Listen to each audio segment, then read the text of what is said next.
unbelievable. Look at the celebrations there. What a turnaround here this afternoon. Welcome to Rangers Radio. What a goal by Steenie, followed that up, and whoop, in it goes. Why not give the show a call on 01413561972. Rangers open the scoring. Up in Tawdry. 12 minutes of the match remaining. What a strike. A stunner from Kenny Miller. Rifles it into the roof of the net. Or send Fox a friend request on Skype at RangersRadio.online. He's gone into the middle, McSwegan's in there too. Will he come for McSwegan? There's his header, and he scores! What a substitution!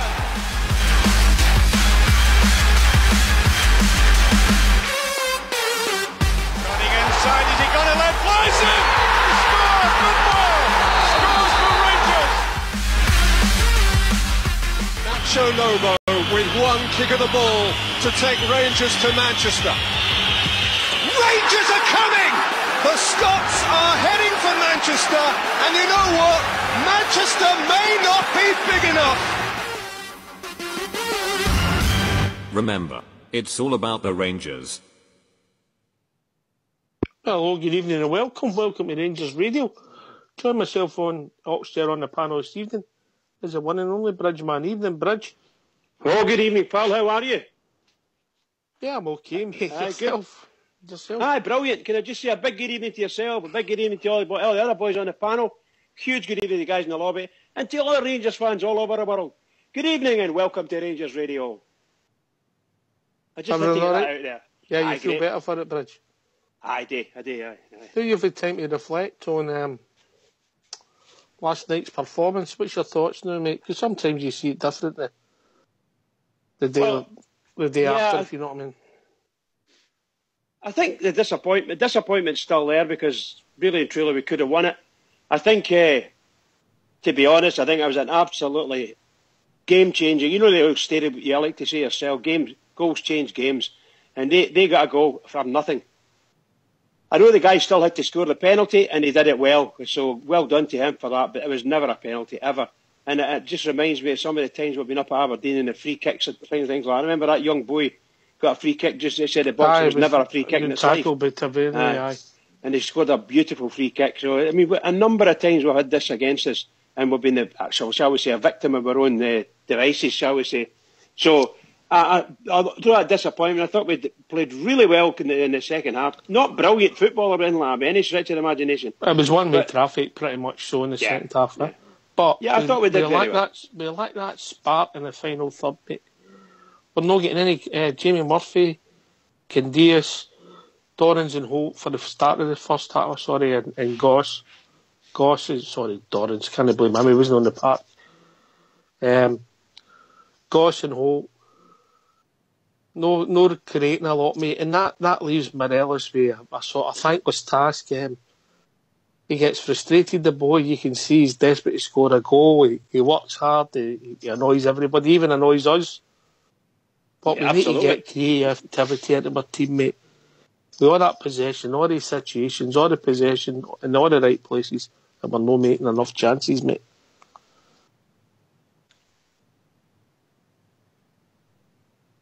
Thoughts, mate?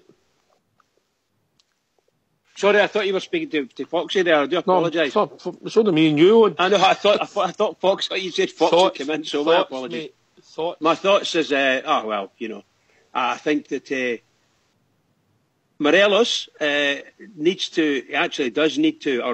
to sort of give him a rest, get him into a reserve team or something like that to bring his confidence back up. Other than that, he is a nuisance, and I love him playing for us. He's just a wee terrier. He's just an absolute terrier.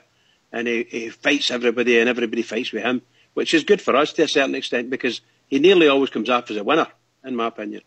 But I'm delighted. If the result goes the way you were telling us, with Hearts losing or whatever it is, if that goes to the my God, Hearts are winning now. Oh, there you are. Hearts are winning. Naismith just scored. We're here to talk about the Rangers, mate. I know, but I'm just excited with all, you know. But our team, mate, we've got deficiencies in our team. Aye. Last night I thought Martin had one of his best games for us. Now remember, when you're coming for a low base bridge, it's no great. Bates was steady. Halliday stuck to the task without doing a lot. Tavernier, problems defending, goes forward, gets in good positions again. Indecision at the wrong time. The midfield, I thought, the piece were pretty poor, apart from our defensive midfielder, who got the goal and how he got that goal. But it ended up in the net, mate. I was looking at the referee thinking, that's a foul or something. It just seemed to come out of nothing. And Morelos worked hard. For me, our goalkeeper was blameless through the piece last night. Done okay, confident and competent in catching the ball and moving his own. The two centre-backs done okay. Starman, McCrory, behind him, Morelos. And then the last 20 minutes, Murphy looked a player bizarrely. Strangely enough, I was just about to say that he actually came on strong near the end of the game and got involved. But I think somebody mentioned it last night. Like, was it you that said it's because he maybe to get through the middle? It might be right. It might have been, if he's running through the middle, then it made a huge difference. But really and truly, he's got. I don't know if he's showing enough for us to turn around and say, well, we'll put 1.2 mil or $1 million down on the table for him. I really don't. There was a few games in this season when he's been there, and I thought he'd been absolutely fantastic, and I'd give him the money now to take him, you know. But gee whiz, that was then, like. But Jings, this last few games, he just isn't, particularly against Celtic. He was a non-event. Is the confidence the teammate? Yes, of course. There's all these things. That's all these things. How do we solve this problem in the midfield bridge? We can get all these ball winners, and McCrory he's got a lot to learn, mate. Let's not kid yourself. He's still raw. He puts the ball in front of himself. He miscontrols it. He lets it run under his feet. He done all that last night, and he was still our best player. Yeah, indeed. And, I thought he had an outstanding performance last night from him. From a midfield, a defensive mid, and he scores the goal to get us to pull our asses out of the fire. Just amazing. He scored that goal. And from then on, we were just getting stronger and stronger. And I thought we were a bit unlucky a few times with some of the chances we'd created. But, the midfield, our midfield, we've been saying it. We've got the same midfield we had under Warburton at times, when you look at it. You're saying a wee Holt's there. Halliday's just behind him. Not saying that Halliday is bad, but wee Holt, my God almighty, his wee guys never stops. It's like a wee dynamo. Keeps going, but sometimes it's for nothing. Unfortunately for us, sometimes it's for nothing, I don't like to... We've all got favourite players and players that you prefer, I'm missing Kenny Miller and Lee Wallace in the team, that, Bridge. But for me, Jason Holt, endeavour, attitude, can't he fault it, mate. Defending, can't he do it. Doesn't he create and get brushed off the ball at times too easily because of his physique. He's not going to win you any headers all over the park, obviously. I think, let's be really honest, Bridge. He's part of the problem, not the solution. Of course. And to be brutally honest, obviously our new manager and his team are going to pick both from the existing player pool and bring in new fellas. But I have to say this, and I've asked it for a while, don't bring people in that are like 5'7", 5'8", unless they're Lionel Messi. Seriously. In this league, and for what we need to do, we're looking for people 6'1", 6'2" for midfield, just like the young boy McCrory is now. So we need that. We need that height and build. We need heavyweights. To get somebody to come up against the likes of that boy Rogic with Emil across the city. He's a big fella. He's 6'2" or 6'3". He's not easily going to get brushed off the ball, no matter what, with the people we've got. But put somebody up the same size and build as him, he'll get brushed off the ball then. He'll get shoved aside and things like that. And that's what you need. You need people of the same build playing. I would say so anyway, You can get around it if you've got exceptional ability, mate. But that's what I'm saying. If you're a Lionel Messi, it's not a problem, Even Lionel Richie was in a bad turn. I'm saying Iniesta and people like that, they are obviously outstanding individuals and great exponents of the game. But in the players that we can afford to bring in, I don't think we've got very many that can do anything like that. Just the boy Goss was promising for a while, and even in patches last night wasn't too bad. But really, for a 90-minute man, well, what can I say? I dare say if we're playing against the bottom six, the people in the bottom six, he might actually get past it. But if we're playing against the top six, he needs to put a lot into his game. But in his defence, he's a tall fella, and in his defence, he's only had about 20 games of football, really, at first-team level, for no matter who he's played for, So there's a potential there. Would you take a punt on that boy if the money was right? Oh, absolutely. 100%. But we need How much is right? How much is right for you? Well, it would be for me, it'd be kind of cross-border. Is his contract up? I don't think so, but if... Oh, right, okay. See, I mean, you mean for a straight purchase? Aye. A straight purchase, you wouldn't give him any more than $500,000, definitely. No more than $500,000. I think the money would be mental. They'd be looking for I know, but I'm that saying that, for me, I wouldn't give any more than $500,000 for him. I would be looking for a deal like the cross-border agreement. Like, I don't know what it is, 150,000 or something like you got to give. Is that mad in English football? You need to be paying $500,000. Me back up the road doing things. I'm thinking of the deals that they have done with others to get them in, and even get him on loan for a whole season. That boy Goss, it may be worth it under different. He wouldn't be the man we're depending on, because that's what's happened to him.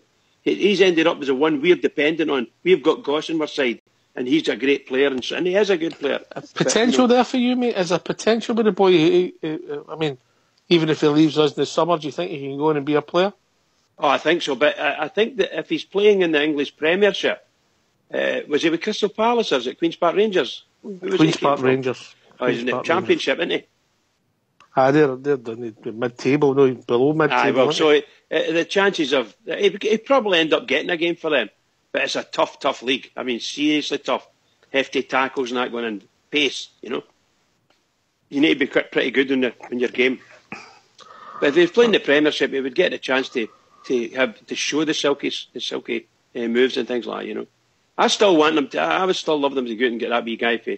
Who's my wee favourite for Arsenal? Wee guy that's bald at the moment. Wiltshire, aye. Please get him. He's just a fabulous player. And we're talking about a wee player, But, I think we'll get more chance of signing Wiltshire Farms than we have. Exactly. I was going to say, unless you tell me to bring some of the food with him. It's amazing, isn't it? Just amazing. I just wonder what we're going to do, because the quality of players that we've got here now. If Rangers, you've got to ask this question when you're thinking about all these things. If Rangers end up getting second place, which is an improvement, it's progress on last season because we ended up third. So I don't know what it is we're expecting. It's a massively different set of points would be between us and them across the city, and we're second. So it'd be second behind them. We just put it out there, mate. Some good news. Alex Ferguson, I did notice it earlier on, but it's spreading up well for him. He's out of intensive care, and I believe magic. His first words were, "How did Doncaster go on?" And that's his boys' team, isn't it? That's his boys' team, that's right, aye. So, all the best for Rangers Radio, Sir Alex Ferguson, mate. One of our ex-players, remember? Absolutely. One of our ex-players, yeah. Oh, I was all excited when he came to Rangers, and £66,000 at the time it was a Scottish record, at least a Scottish record. I don't think it was UK record. I think it was a Scottish record, £66,000. When was that? When did he come? 67 to 69 or something? Something like that. It might even have been 66, Right, 2.5 years he was there, I believe, wasn't it? Aye. But I mean, I think the last season he was there, he never played a game at all. I'll have a little curiosity. But we must have won this pitch. Because he was there at the time when Davy White was there, and Davy White had that impediment of speech, and so did Alex Ferguson. And I think when Alex Ferguson was speaking to him, and he was speaking to, if they were speaking to each other, I think sometimes you think somebody's sort of taking the piss, And I think Big Harold Davis told Alex Ferguson, "You'll never play for us again," talking to him like that. And I don't know if he meant anything by it, But he ended up playing. Sorry? 68 games, mate. Yeah. 5 as sub. 36 goals, mate. Wasn't he bad, was it? Oh, wait, he was a goal scorer, no doubt about that. He was a definite goal scorer. And he could jump. But the problem, how can I say this? One of the big problems he had is he couldn't out-jump, for instance, he couldn't out-jump Billy McNeil. And when he wasn't scoring a goal, he wasn't involved in the game at all. And we beat by Celtic, I can't remember what it was, but Billy McNeil scored a goal for a corner. Alex Ferguson never tried against him. And so on and so forth, you know. And I remember these days, and I thought Fergie was a smashing player, but it was all elbows when he jumped, you know. If you were a defender, don't go anywhere near him at the sides, otherwise you're going to bang it in his elbows and that kind of, you know. And his last season with the club was 68-69. He played a total of 17 games, mate. 5 as sub, and scored 12 goals. No, he was a predominant striker, you know. He definitely scored a lot of goals in the game, you know. And he fell out with a lot of people, of course, you know, because his attitude and things like that, you know. But my God Almighty, Rangers signed some smashing players, including Alex Ferguson. Truth be told, including Alex Ferguson. You know, mind you, what he's turned out to be. Oh my God, what he's turned out to be. 1969 first cup quarter final. Atletico Bilbao, Spanish team, home 4-1 victory. How things have changed. Anyway, all our great thoughts to best thoughts and wishes to Alex Ferguson. Get well soon. Absolutely, Alex. absolutely. If people want to join us, Bridge, what's the number? Keep it simple. Oh, the number's 0141 356 1972. Or you can join us at Skype at RangersRadio.online, where you've brought in a call to talk about all things Rangers, particularly last night's game. And if I've got a chance tonight, or maybe even tomorrow night, we will look at the question and answers with Mr. Dave King, mate, who has got people tittle-tattling. But, wow, and how?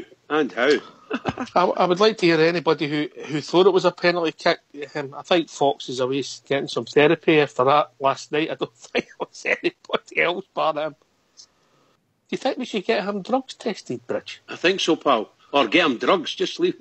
One or the other. For me, it wasn't a penalty. Morelos, there was no intent, there was no foul. For me, it wasn't a foul, it was just a coming together, which isn't necessarily a penalty kick, Bridge, because it's not necessarily a foul anywhere else in the park.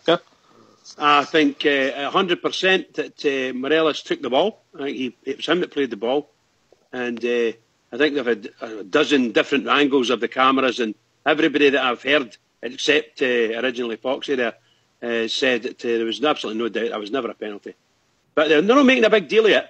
Whereas if it was them across the city, there would be a big deal. It would be a big deal for both the press, the social media. Everything would be going crazy because it was another bad decision by so-and-so. I know we've not got a manager. I know we've not got a manager yet, and Jimmy Nicholl's got a different kind of nature. Uh-huh. But do you think we should make more of the incidents, the blatant ones, where there's no debate? Absolutely, 100%. 100%. You know, them across the city have got an army of people just waiting for the orders. Like let's go for it. And they come out and they blow up. Is that an Irish Republican army? Aye, exactly. But they've got it. They've got an army of people who are just waiting for somebody to come out. And it doesn't come officially for Celtic, but my God Almighty, it makes big waves in social media and the mainstream press. Every single reporter that we know is virtually a Celtic fan. That's the truth. They're nearly all Celtic fans. Your commentators on the telly, and nobody can tell me that these guys aren't any way, shape or form with Celtic. Absolutely 100%. You know. Anyway, so, let's go on mute and let's hear from your boss. Right, go for it, Mr. James Nicholl. Jimmy, you've managed to turn the game on its head to get a point, but how do you view the match overall? Started off, what we set out to do was to play fast-flowing football down the sides and get at them. Started the first 15 minutes was really good, albeit it was all down the right-hand side of the park. Couldn't get the ball out the left, but that didn't matter. If you're effective down the right, keep on doing it. And after the referee's decision to give a penalty kick, which was beyond me, it was. I'm only saying that because I've seen it since. Now it was, anyway, it doesn't matter. It's done. And we get wrapped up in the whole thing. We get wrapped up in the whole idea of being frustrated with the referee's decision, and we haven't got a clear head. And then I mean, there's so many referees out in that park tonight, and all I wanted to do was to. Now, if it had been a fight and a scrap from the very start, I thought, right, we're going to have to fight and scrap, but they produced the first 15 minutes good flowing football, and then we lost it because of the penalty kick. And we had to get back to that, and it's difficult because there's half an hour to go, and you're trying to keep them calm on the park and not get frustrated, and then you get them in the dressing room and you say to them, you know, if a 2 or 3 booked, yeah, if you're going to keep thinking about the referee's decision, then you're going to end up doing some stupid be off the park, and we can't afford to have anybody off the park. So get the football head back on and do what you did the first 15 minutes, which is get the ball down and go at them with pace and urgency and determination, and they did it. And I thought they were brilliant. I really, really enjoyed them. Sounded the back, dealt with whatever they had to throw at us. Good counter-attacking football, just the final wee ball at times counter-attacking when it could have been a better pass. Buffalo into Murphy and these things, other things. We were shooting outside the box when we could have slipped people in the box. There was loads of wee things. But the bodies and behind the ball and the determination to get back into the game was there to be seen by everybody. And young Ross McCrory's goal, determination to go and do something about the situation. He's attacked the ball, good goal. And then after that, I thought everybody really put everything they could into the second half to get a win. I think you speak about the attacking sense there, but defensively as well. That second half, you restricted Aberdeen to practically nothing. Yeah, I know, and then when you were faced with what we had to deal with, and they dealt with it. And if you put them under pressure and it doesn't matter. They did really well, so they did. And they still had the energy to go forward in numbers and try and get the winner. So it was just that wee final wee bit we needed at the end, but it didn't matter. We're still in it. And if they produce what they produced in that second half on Sunday, then I'm just hoping to do, and that's what they need to do, because they need to get a win. How's Graham Dorns? You obviously lost him to injury in the first half. Yeah, it looks like knee ligaments, so he's away there with the walking sticks. So it's not looking great for Graham at the weekend. And we've got Ross McCrory suspended and Alfredo suspended. So we've got a wee bit of work to do to get a team out in the park to get at them, and at a good Hibs side. We've got to get them all freshened up and ready to go again on Sunday.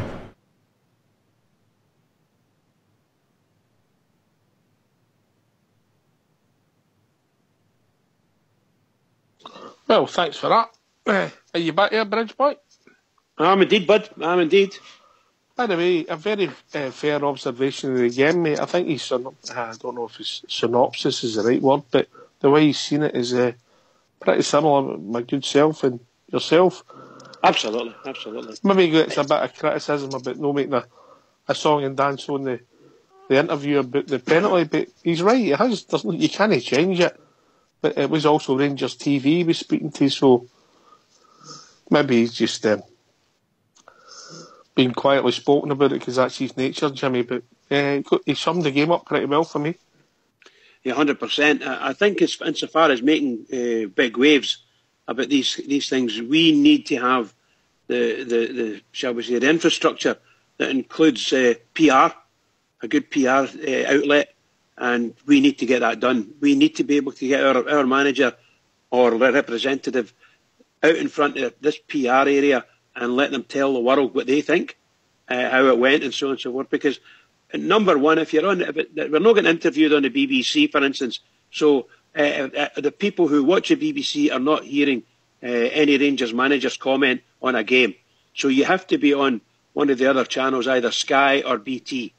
The highlights of the BBC do the highlights. They don't do live commentary on, and even when they do the live commentary of a Rangers away game, they don't interview a Rangers manager. So we never ever on radio or television, we never get it over the message across. So Jimmy Nicholl could have shouted to the world last night, but a lot of folk would never have heard them simply because they might not have access to the, shall we say, Sky or BT. And that's a sad indictment of what's happening in this country here today. So we need somehow or other to have a PR group of people in Rangers with a PR and legalistic background, and we want to take these people to task. And if we have to take them to court, let's do it that way. If we don't have the facilities to go out loud, let's do it quietly. Let's take them to court. Because that was a penalty that could cost us. You can't take somebody to court because of the penalty, mate. Because of a penalty. No. I'm not just talking about the penalty. What I'm saying is there are certain things happen like that decision. It could have cost us. So we need somebody to go to the SFA and speak to the SFA and get shall we say, an explanation, a bit of clarification, as they like to say across the city. And I'm talking about, insofar as charging people to take them to court, is the way it's not. We are not being represented. That's what I'm talking about. We should be going to court. We did get a break after the referee last night. I mean, the boy Goss could have easily been sent off, mate. Oh, absolutely. But that happened. These things happen in a game. I understand that. And I think the Goss one was equalised with the boy McKenna at the end. He could have been sent off dead easy. So there was a number of items in there that could easily have seen a red card. I've got no qualms about that at all. But there was nothing in that game that said that was never, ever, ever a penalty in a lot of people's mind. Only the referee. And we'll never hear an explanation of that. Let me put it this way. There was 2 games that were them across the road, and twice there was shall we say, our decision went against Celtic. And 2 weeks in a row, Celtic were given, shall we say, a telephone call. The referee called their manager and apologised for making a mistake. Apologised for making a mistake. They'll never do that with Rangers. Ever, ever, ever. So that's what we're up against. I agree with Jimmy Nicholl. The reason we never won the game last night, all right, you can argue about the penalty, but you don't know if that had happened. We might have never scored. That's the problem. If they hadn't got the penalty, we might have never have scored. So if buts and maybes. But when we were in top in the second half, our decision making was very, very poor. Anyway, if people want to join us, mate, what's the number? The number's 0141 356 1972. Or join us at Skype at RangersRadio.online. You will be brought into the call to talk about all things Rangers. Anyway, we'll be joined with our first caller. The mystery man. He's appeared, Bridge. You're kidding. How we doing, Fox? Evening, guys. How we doing, mate? Aye, not bad. Have you studied it today? What's your thoughts? Have you changed your mind? Are you still on that penalty kick, mate? What I was describing last night was the referee's view, and I still stick with that, mate. The fact is, Kenny McLean was passing Morelos at the time. I don't think the referee thought that Morelos, because Morelos' foot is covered by the big fella that was just, what's his name? I forgot his name already, and I've just said it. McLean, right? And it was 50-50, mate. But in true rules of the game, mate, if he isn't 100% sure, he should never have gave it. I've watched it again today, and another point was to me, if it had been gone in the other direction, I could maybe have seen, if he was going towards goal, mate, he might have said, he's maybe stopped a goal scoring chance. The fact is that the ball was going away for the goal. I don't know why he thought he was 100% sure it was a penalty. As I say, I've looked at it again. It's very hard to call, mate. But I do think Morelos got to the ball first now, without a doubt. All right, I don't think that's what the referee thought he seen, you know. Yeah, can I come in on that just for a minute? As I've tried to say before, I don't really matter. It doesn't really matter, and the referees will make the decisions, and it'll go against us, and it'll go for us, and things like that. But my point is, in these cases, that was a shocking decision, a match-changing decision. I mean, that really was a massive, massive decision. And okay, the referee got it wrong. That's fine. So he got it wrong. We're going to be the victims of that. But all I'm meaning is that when I remember there was a match at Parkhead, and the big guy at centre half for Celtic, he came over and he took the boy down. All right, the referee, a linesman, thought he took him down, right? But it gave a penalty against Celtic, but it wasn't really a penalty because he actually took the ball, right? But after the game, there was an apology straight away. We apologise. I'm sorry, Celtic. We didn't mean it. We made a mistake. Where's the apology for Rangers? You know what I mean? These are the things. I'm looking for a bit of parity. That's all I'm at. Parity. I understand about things not going right, and I've been in enough positions and situations where I've given away, probably given away penalties, and the opposition never got it. and vice versa. So it's all been there. We know all about what football's like in that sense. But I'm just talking about the way the people are going in this country. Whenever it's against that mob across the city, our referees are falling over themselves to apologise. But when it comes to Rangers, nothing. Absolutely not. In fact, nobody even recognised it was a penalty. They don't want to talk about it. Sorry, guys, I'm ranting. I do agree with you, Bridgeman. If he's watched that incident again, he should come out and say that he made a mistake. As you rightly pointed out, it's been done in other games this season. But of course, as you're also noting, nobody takes any heed as long as it's Rangers, mate. Anyway, I think we've been joined by Cairo. Oh, evening, hello. Cairo. Hey, Cairo. Hello. Hello, Bridgeman. You've just caused me to phone in there with your wonderful, wonderful rant. I think it was fantastic. I think you're up. You need to apologise for being correct, my friend. You never. He didn't put you up your dinner, Cairo, did he? No. You don't rant unless you're right. Absolutely. Well done. No, I agree with you totally. I don't know about that, Cairo.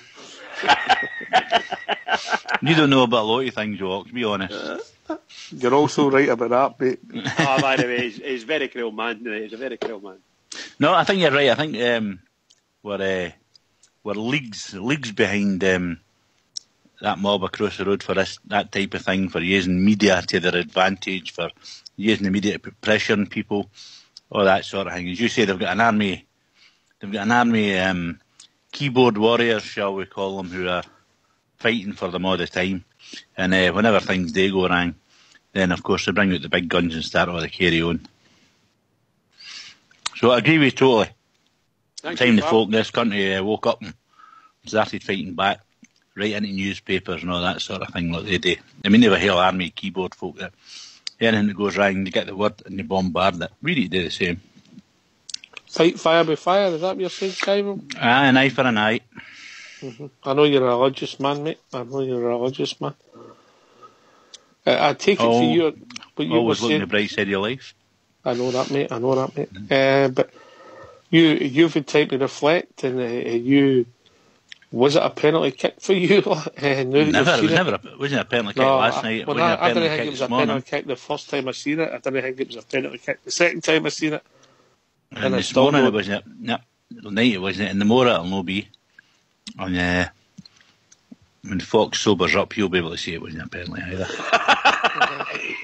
Poor Foxy.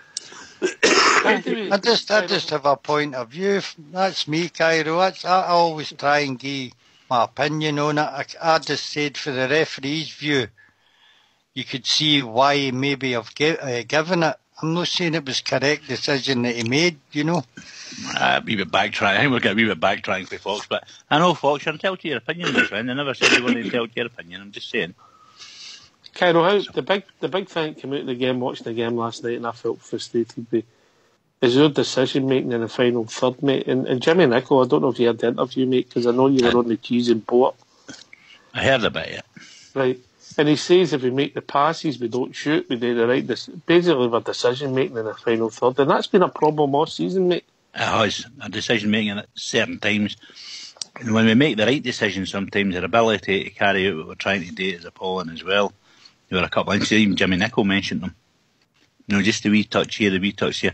They're the big things that make games. They're the big things that make you win a game or lose a game, I think. The wee pass 5 yards where somebody passes into the net instead of you shooting when there's 4 men in front of you, Yep. A header coming right in your nap and he hit it straight to the goalie. Anything. I mean, it's just the wee breaks, you know, it's just the wee things like that make the difference.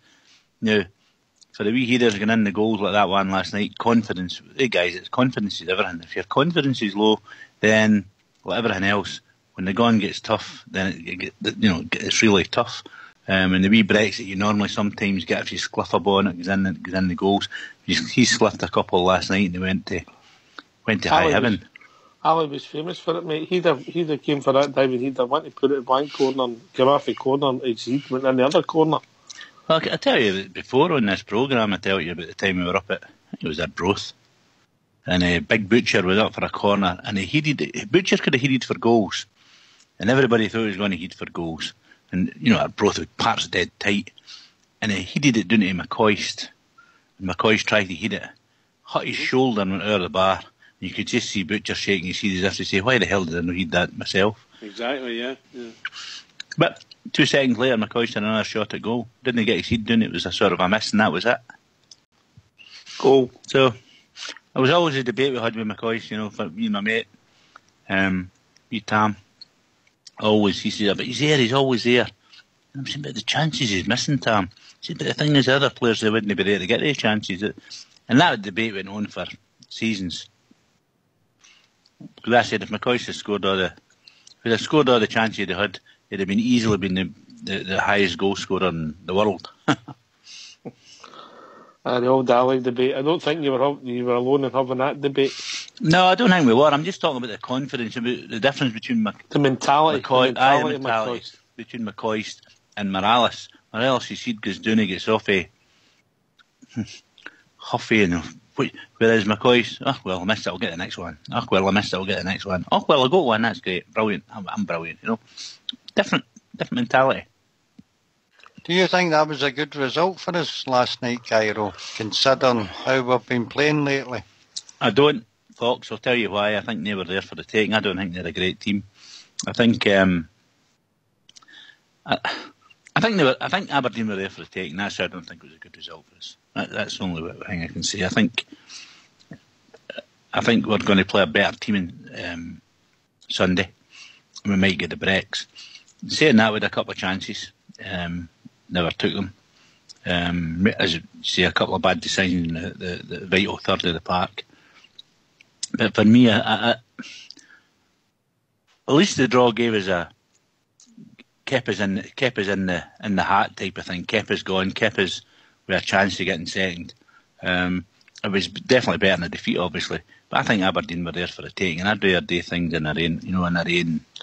Was that, Fox, you're a studier of football, was that basically Aberdeen's first 11, or did they have a choice to pick? Was there anybody missing? Shinnie, McLean, midfield? That's their defence, isn't it? Well, they chose to play that boy because Rooney was on the bench, wasn't he? Well, the thing is, mate, they hadn't lost a goal in the previous 4 games, mate, so their defence is tight. I said last night in the pre-match show I was more worried about us scoring than us losing a goal. And the goal that we did lose turned out to be the controversial penalty. Apart from that, they weren't a threat to us, I didn't think. Mm. And I think Jimmy Nicholl summed it up, and what we've been saying all season, mate, this is a team of journeymen we have got. I can't remember a game for a long while now where we've played a good 90 minutes. We're either good in the first half or good in the second half, but we can never get 2 halves consistently together. Not as consistent as you can, Fox. No, it's 4 or 5 halves, mate, he gets. No, you're right, I agree with that, Fox. It would be good if we could. And I thought when we went 1-0 down, mate, we would fall apart, and we did up to half time. But Jimmy Nichols, when you're listening to the wee interview was on there, laid out the law to them. Don't get involved with the referee. Get out, get the ball down and play.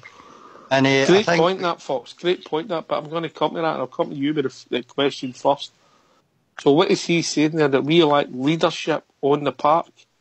Correct. Yeah. We lack a couple of things, mate. We lack consistency and we lack quality. And that's the things that's let us down all season. As I say, we can't play a full 90 minutes consistently. And in a reasonable team, you're looking for maybe 10 out of the 11 players having a above average game. We often just get maybe 1 or 2 that has a more than average game. And we aren't much better at this present time than anybody else in the country, mate. You know, if you take the aim out of it, we go to games now expecting either a win, but we know it can easily go wrong and we end up with nothing. And that's been the way it's been all season, mate. I'm putting it out there, mate. We'll have 20 more points this time next season. I don't know whether that'll win us the league. 20 more points we're going to have. Well, that's what we're hoping that the new management team, that they can get us to play consistently. Mm-hmm. Either that or actually a time traveller. Aye. 20 more points, Cairo. Does that win us the league? Could. If we take the... I mean, when you think of the points we've lost against them this season, and the points we've taken off Aberdeen, I mean... Oh God, it's just so frustrating. If we'd a chance of winning that league. That's what I was saying, my biggest fear with that team was if we can't get up for the games that we're supposed to be playing to try and win a league and get there, what chance did we have of getting up for last night? But to give them their credit in the second half, they did play a bit better, but I must be honest about that. Was Jimmy Nichols' view of the game pretty fair for you, Cairo? I think it was, I think he summed up. You could hear the frustration as well. He sometimes hesitated when he was saying things just out of frustration, wasn't he? He was going to say things, I think he couldn't find the right words. He could probably have found words, but not the right ones. In the pub, if you're in the pub together, you better go to them. There's a bit of celebration going on in the lobby. Apparently the Hearts have won 2-1. I'd just like to congratulate the newly promoted team. I don't know who's making the noise. I think it might be you, Cairo. Can you go and mute when you're not talking, mate? I'd just like to congratulate the newly promoted team for finishing fourth, Fox. might not be fourth now. Well, that means that we're still going to get a minimum of a draw. No. On Sunday. All right, if the Rotten Mob win. Well, I've also been updated that it was nothing each at parties between. So once again, they'll stick out a scratch team. Whether they'll let Aberdeen win or no, will be up to them, won't it? You know, so going before them, they should get beat, and we need a point, a minimum at Easter Road, mate. So at least we're in Europe. That's what it does quantify, don't they, innit? That we're in Europe next year. Well, by the way, Oxy, I do apologise. Of course they will finish fourth. They can't finish second or third. Because they need to beat Rangers by about 8 goals or something like that. 5-0.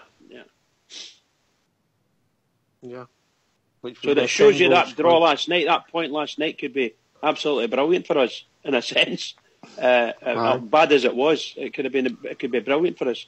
Because in all honesty, although I agree with Fox that you could see a lightened team, but I don't know whether they want to finish their season on a high. If they want to finish their season on a high, they won't be playing their worst team. They will be playing their best team. And I think they'll do that. But I wouldn't have to agree again with Fox. I wouldn't put it past them to allow Aberdeen to win, because that's a result for a minute. They could actually be supporting Aberdeen tomorrow. See, to be honest, I'm not too bothered. Second or third, you're not first, you're second. Well, I'm just meaning that for me, if we get second, that's progress. We finished third last year, and look at the disaster we were last year, and look at the disaster we are this year, and here we are at least guaranteed third. Yeah, up to now, providing we don't get absolutely pummeled on Sunday. But yeah, I know. But second or third, it's Europe. Europe's the key for me. No, honestly, Bridgeman, in 6 months, who's going to care if you were second or third? Who won the league? It wasn't us. That's it. You know, for me, being honest, like, you know, but getting in Europe, that's a big thing. Getting in Europe and not getting in Europe. So I think that guarantees it's Europe. That's the significance of that point last night. Is that Motherwell in Europe, Bridge, Fox? Motherwell? Only if they win the cup. Only, if they don't, Hibs would then qualify. Yeah. Hibs qualifies there, okay. Mm-hmm. Okay, so, well, that's us in Europe. That'll give Stevie G a bit more money. Agreed. And if we get second, it's an extra £500,000 as well, which is... That's not the point. The point is that gives guys like me a wee European trip.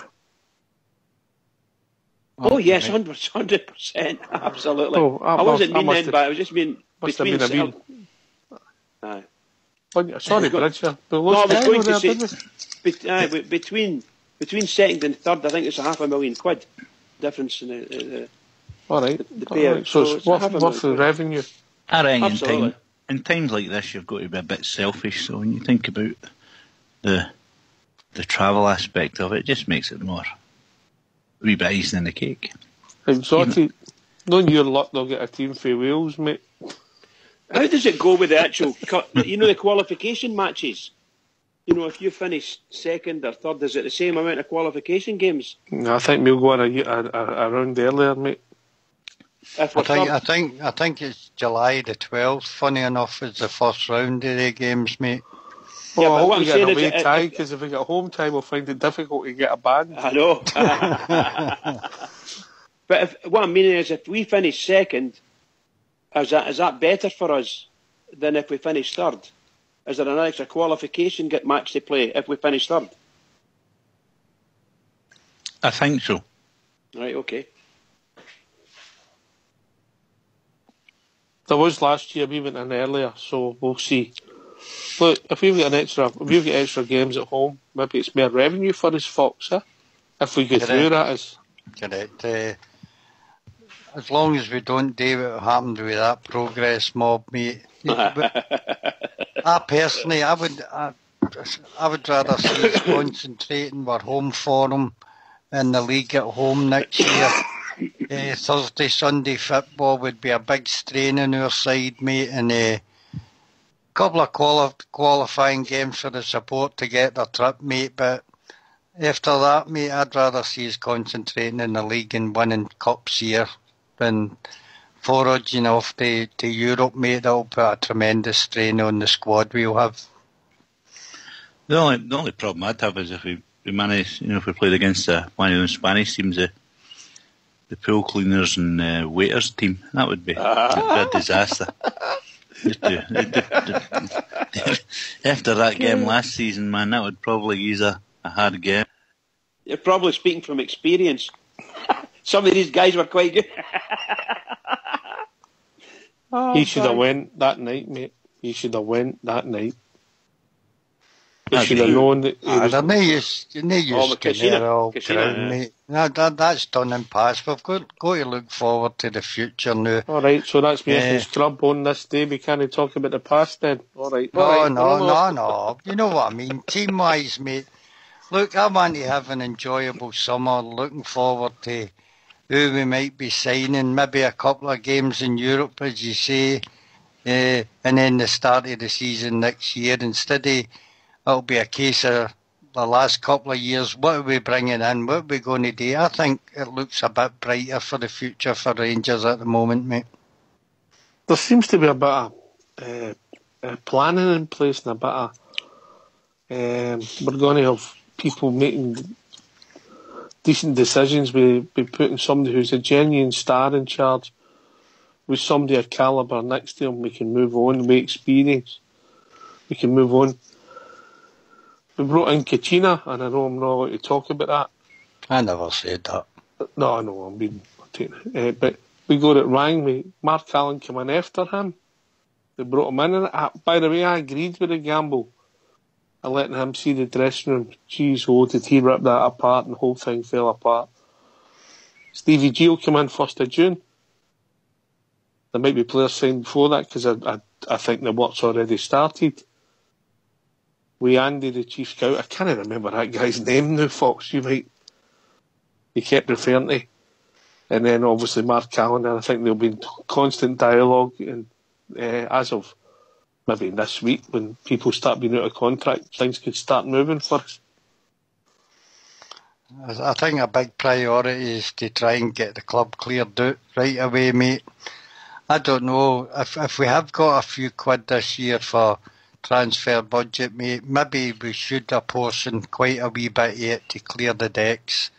Whether we give people away for frees and a wee slight payoff or whatever, and clear the decks first, I think, and then start bringing in your good players. I would settle right now for 4, maybe 5 people of quality, mate.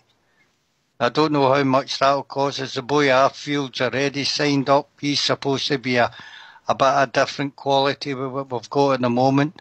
Another 3 like that, mate, because we've got some players in the side of now, like maybe Jamie Murphy and things like that, that with different people running about them might shine a bit better, if you know what I mean. Hey, Foxy, to be honest, an easy way to get a couple of bob, and I know it doesn't sound, I know we play in blue and all that kind of thing, but see bringing out an orange strip in the future would be bright. We'd get a fair whack of money in, and we would that would give you a wee bit extra coffers in there to get a better calibre of player than we've been getting. Do you think the club would allow maybe, that, Cairo? I'm going to be straightforward with you here. I don't know if our board would allow that because of what the stick they would get off the press. I just can't see them doing that. I don't think it would bother Hummel one wee bit to produce an orange strip for us, mate. But I don't think the board itself will allow that. Celtic playing green, white and gold and nobody gives a shit. I know. They don't get attacked with the press 24 hours a day, mate. You know. But we get harangued anyway, so why don't we just cock our nose up at them and say, well, if you're going to harangue us, we as well be in the way you want us to be, and we'll go and do it. I would agree. Business sense. I'd love to see an on strip myself. I just don't think the board would sanction it, mate. That's my opinion. Foxy, you know, and I get back to this press thing for me. If we finish second in the league, what are the press going to say? They'll just say what they always say. No, but they've been lambasting us the whole year. They've told us that Hibs are going to finish second. Aberdeen will probably finish second. Rangers will be fourth. They might not even be fourth. They might end up sixth. Oh, that's shit. For the whole season they've been saying these things. And here we are. Chances are, if everything goes to plan, and I don't mean my plan, but if everything goes to plan, somewhere along the line Celtic must beat Aberdeen. Otherwise there's another agenda. There's got to be another agenda, right? Because they're going to have their big day at Parkhead, and they're going to get their presentation of the trophy. There is no way Aberdeen have come anywhere near them for God knows how many years. I can't believe, I know I can believe, don't get me wrong, I can believe that they would do it, but I can't believe that they won't beat Aberdeen. In my mind, they're going to beat Aberdeen. So as long as, it doesn't matter what we do at Hibs, but we need to do something, we need to get a point at least, simple as that. We need to get a point. They just say their players are bad attitude. Of course, I understand the that. holiday atmosphere. They'll come around it one way. But what you're saying about the press and that kind of thing, you're right, Bridgeman. The press will play it down and play it down and play it down, whereas if it was us, they'd be playing it up and playing it up and playing it up. So to Foxy's point, I understand what he's saying, but we get lambasted anyway, so it didn't really bother me, to be quite honest. We'll get no credit for finish second anyway, mate. They'll come out with the same, the budget they've got, they should. I mean, we've already had McInnes say it, we've already had Lennon say it. Never mind the turmoil that's been on at Ibrox for a full season. But especially this season, Ox, when we've had management problems, we've had board problems, and to finish up second isn't too bad. It would be fantastic considering. That's the way I think, Bridge. After the season we've had, to finish second, I know no Rangers supporter wants to finish second, but when you look at it overall there the season, mate, if we can finish second, it's no anything we should take applause for, but at least it's a decent end to the season because nobody was tipping us to finish there. No, and absolutely, and we're going over to Easter Road. And Sunday we have a massively weakened side because we don't have the young boy McCrory and we don't have Morelos. So we need to go out there and all we're looking for is a point. All we need is a point, right? Providing Aberdeen don't beat Celtic or draw with Celtic, all we need is a point. But a victory would, to all intents and purposes, take a fantastic for us. So that's what we need. We need to get something out of the game at Hibs.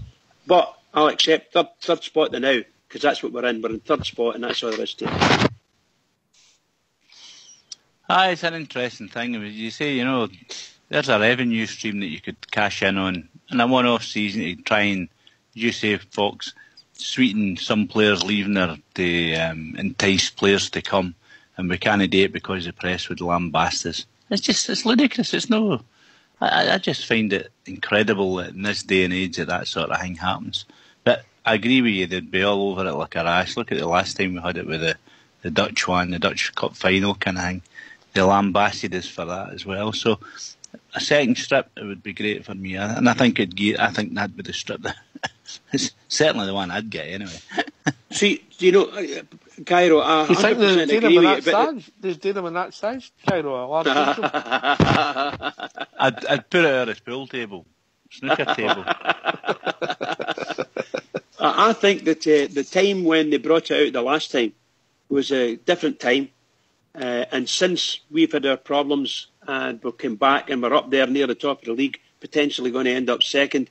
And if we do end up second, what is MD going to say to us? If we bring out an orange strip, what can they say about us, lambast us about that they haven't done in the past 6 years? They've absolutely tore Rangers apart in the press. They've never given them a minute. They've been ridiculed, lambasted, you name it, all the bad words you could ever say. The press have just taken one at a time. Each different paper, each different journalist, every single day there's a bad story, another column written about Rangers, blah, blah, blah, blah, blah, blah, blah. It's just non-stop. I wouldn't think twice about getting an orange strip. I wouldn't think twice. It's a bread and butter. If you don't mentioning Rangers in their headlines, you get people reading it. Now, I've never bought one of their papers up there for years and years and years. I don't intend to. I don't even look at them online. The nearest I get to every now and again, and I know I shouldn't do it, but the nearest I get to every now and again, I maybe pop in and see the Scottish Sun every once a month, maybe just to see what things are doing. But that's about it. After that, I don't. It doesn't really bother me. I'd rather read the English papers and I get all my news off of here or any of the other Ranger websites. That's what it is, because there's no point, because everything you get off them is just totally biased, totally negative, shall we say? Bigoted. I would say it's totally negative. Absolutely. It always looks on the pessimistic side for Rangers and optimistic side for anybody playing Rangers. And it's just the way it is. So I would just say, damn them. Let them rot in hell. Let us do what we want to do. And if we want to do it, let's get it. If there were a decent press in this country, they would be up in arms that there's no balance of reporting from the let's say the BBC, for instance.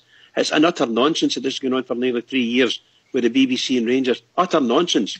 And one saying one thing. It's just really is. It's ridiculous. Absolutely ridiculous. And nobody in the press, the rest of the press, don't say a word. It's a subject that nobody wants to talk about. I dare say if someone brought it up on Radio Clyde, they wouldn't get in with it. Do you know what I mean? If they're phoning, they just wouldn't get in with it because they wouldn't want to talk about it. That's another company, we don't want to talk about them. Yeah. I dare say that's what it is. We're scared. Disgraceful. Anyway, I don't know how we go to orange strips, press and all that for a penalty kick, but we did. Well, we're talking about trying to get a better class of player and for a penalty kick. Get rid some of the players that we've got the new, and I'm just saying a way getting some revenue to facilitate that would be, I'm sure it'd be a bestseller. Oh, revenue's coming, mate. Don't worry about it. Yeah. Well, if there are other streams, Fox, I would never. The future's bright, Cairo. The future's bright. I'd never look a gift horse in the mouth. The future's bright. But that's how we go on it. Ox Gerso, if you're looking for how these links work and how they move in, it was a nice soft shoe shuffle, especially after my eloquent friend the Bridgeman's rant. I thought it was a good conclusion to that.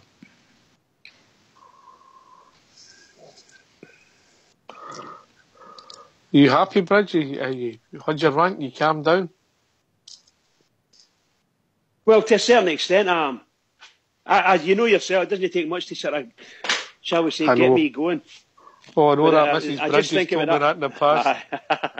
I just get to talking about the BBC, for instance, and that's my bar, jeez. They just drive me crazy. Enough. You need to take one of the tablets. Anyway, let's get on mute and let's get a tune for your Fox. Okie dokie.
tell you what, that Foxy can't get some music out of that wee hoose. Magic. Well done, yeah. Well done, Eddie. Hang on yourself, Eddie.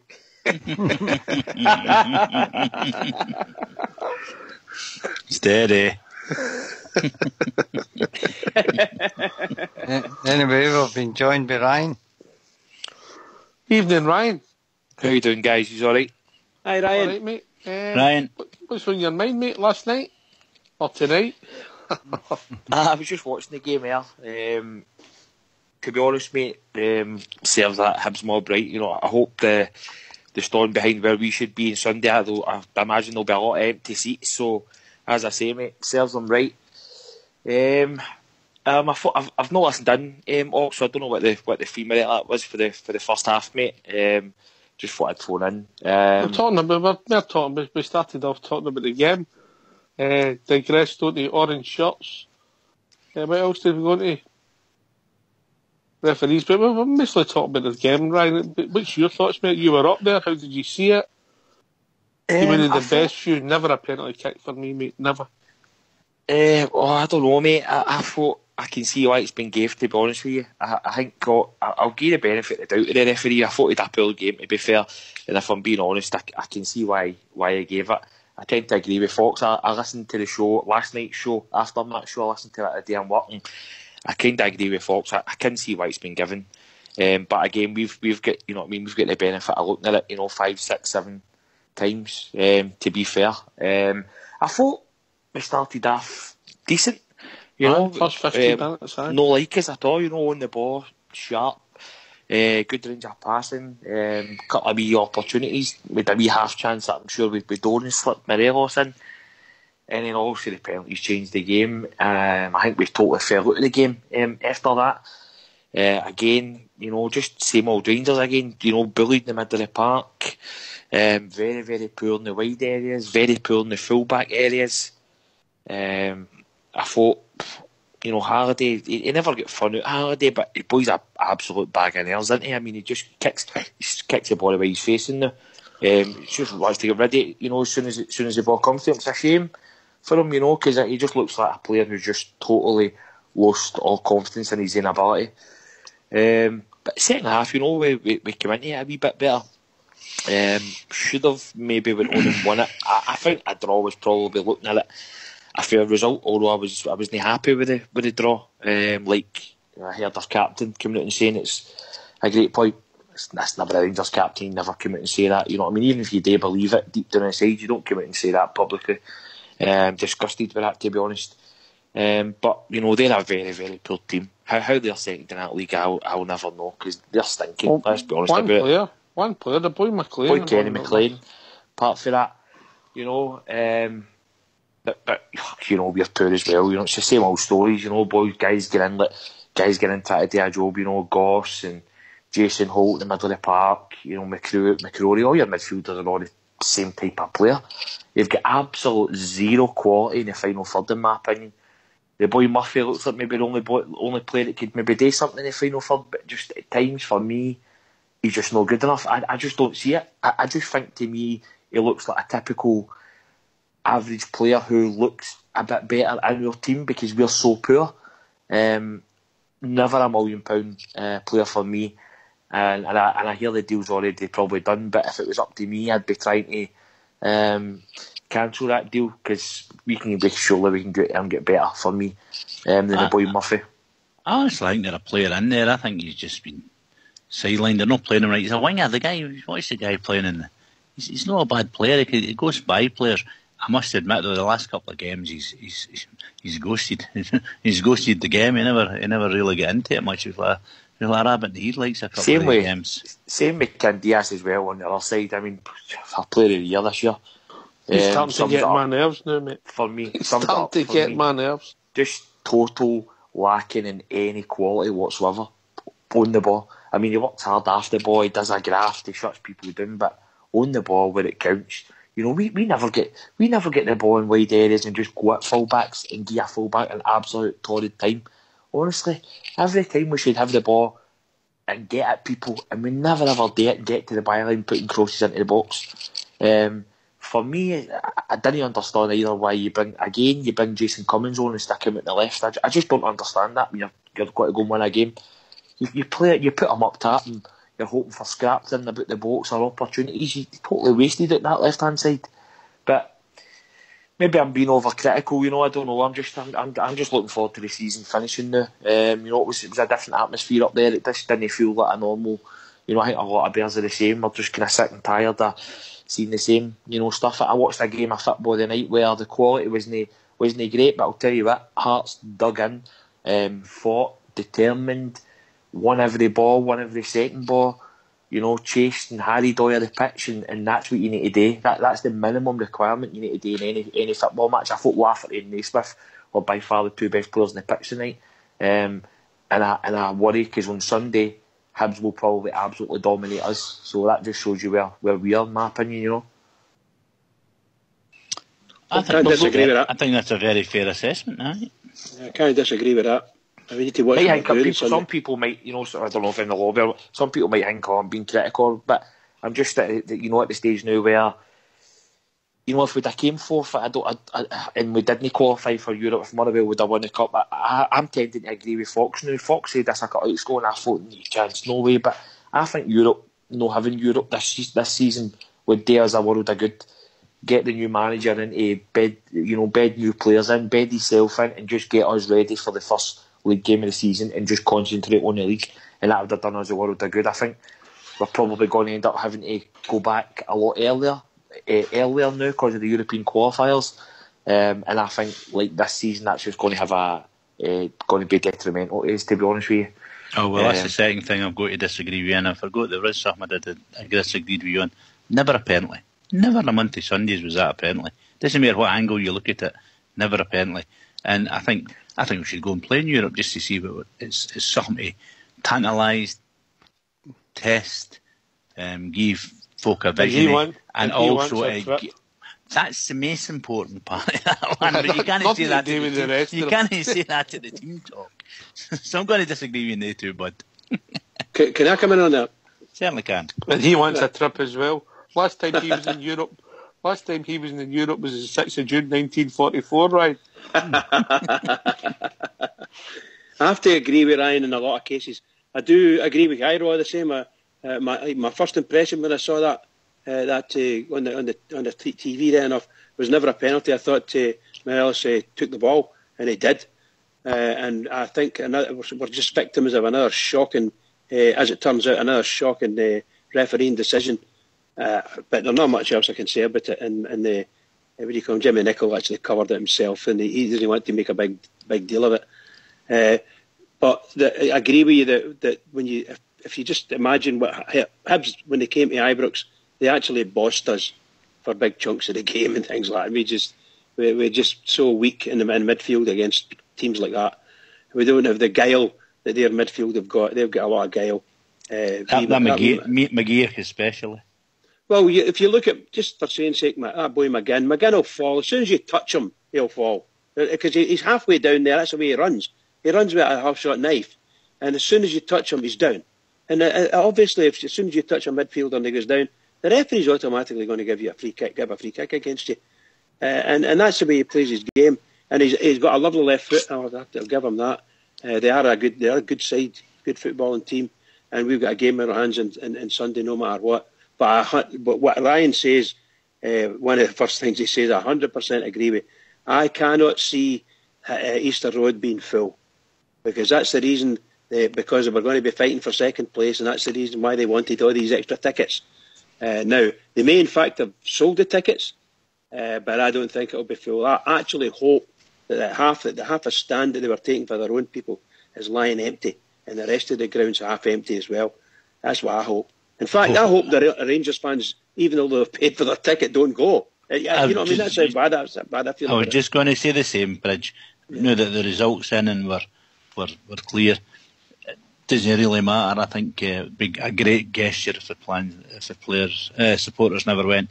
In saying that, they still get their money, so it's pointless as well. I'm not wanting to stop any Rangers. Never, ever try to stop a Rangers fan who go to the game. I love it. I love listening to them when they're away from home. They're a brilliant bunch of supporters, and they carry the flag for us brilliantly. Absolutely. So it's It's just my anti-Hibs face I've got on tonight, as far as this is concerned. I don't want them to. I was wondering what that new look was. I know, pal. I know. It's my angry face. I would imagine. I agree with Ryan on that for 100%. I hope face for radio. Face for radio. That's absolutely right. Ryan, Russell Martin last night, and I'm not saying he was man of the match, and I'm not saying he was 8 or 9 out of 10, but arguably his best game defensively for our team last night, bizarrely. I thought, to be fair, he done no bad in the game, you know. He done, as you said, mate, he won a couple of headers, won his tackles, you know, but they never really troubled us, you know, the big boy up top with him, apart from, you know, being a big boy. That's all he's got, innit? They never had nothing going forward, you know. I was pretty disappointed. No, I don't mean disappointed, I'm glad they were like that, but, you know, I thought they were terrible last night, Aberdeen. You know, he get dominated off us in the second half. We were going to be in for a right hard game up there, but I mean, as you said, take the boy McLean out their team. They are very, very poor. I just don't see anything about them this year to suggest how they could be sitting second in that league, and that's the most disappointing thing is last night is they were there for the taking, you know. Morelos has had for where I was, I've not seen it back again. The header he said in the second half, it looked a lot harder than I think a lot of people are making it. You know, I think it was because it was Morelos again. They were everybody getting on his back. I can't it's a goal 3 times out of 10 for me. That I can't really think of them though. You know, troubling us in the second half. They had a couple of one-on-ones with Gary Mackay-Stevens down to Bernard's side, but apart from that, you know, I can't really remember the goalkeeper having to make any sort of save. He looked competent with the goalkeeper last night, Ryan. But I mean, McCrory just drove his own again, you know, same as Saturday. Just totally drove his own, totally dominant, gets in about it, you know, Disney shot tackles, very, very good on the ball last night as well, I thought. So, you know, definitely need to play him in there going forward. You know, Baldy, he's got to be your holding midfielder in there, I'd say. Gets about the park superbly well, great bit of pace about him. And a great goal as well, you know, just something we're severely lacking at. It's just a bit of determination, somebody to go and make something happen in the box, you know, and he done it. Absolutely. So, pleased for him. It was really good to see him back. I thought, Ryan, I thought that McLean was the best player on the park last night. He died the second half, mate. I know he fell out of it, but then we came on again, you know. Cause first 15 minutes we were good. Then I thought he was a brilliant player for them last night. If he hadn't been there, I agree with Ryan, they'd have been rotten. They'd have been just rotten. Fox, you were coming in there, mate? I was just going to say, when he was speaking about McCrory, mate, that's the one highlight of this season, the emergence of this young man.